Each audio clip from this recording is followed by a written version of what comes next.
کیا شوکت ترین شہباز حکومت میں شامل ہونے والے تھے؟ شوکت ترین اور ISPR نے سب واضح کر دیا۔ سابق وفاقی وزیر خزانہ شوکت ترین کا کہنا ہے کہ کسی نے عمران کو چھوڑ کر شہباز حکومت میں جانے کا نہیں کہا، جبکہ پاک فوج کے شعبہ تعلقات عامہ نے کہا ہے کہ ذاتی مفادات کے لیے ادارے اور قیادت پر الزامات بے بنیاد ہیں، قانونی کارروائی کا حق حاصل ہے۔ پاک فوج کے شعبہ تعلقات عامہ یعنی ISPR نے سابق وفاقی وزیر خزانہ شوکت ترین کے حوالے سے سوشل میڈیا پر لگائے گئے الزامات کی تردید کی ہے۔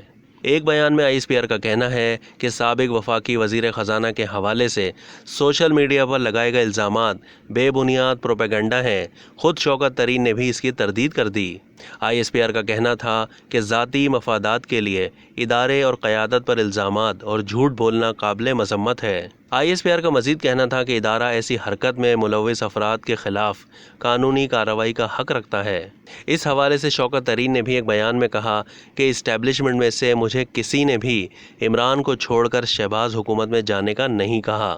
شوکت ترین کا کہنا تھا کہ میں واضح طور پر اس بات کی تردید کرتا ہوں جو مجھ سے منسوب کی گئی ہے۔ اب تک کے لیے اتنا ہی۔ مزید معلومات کے لیے ڈیلی جنگ کے YouTube چینل کو سبسکرائب کرنا نہ بھولیے اور فیس بک کے پیج کو بھی لائک کرنا نہ بھولیے۔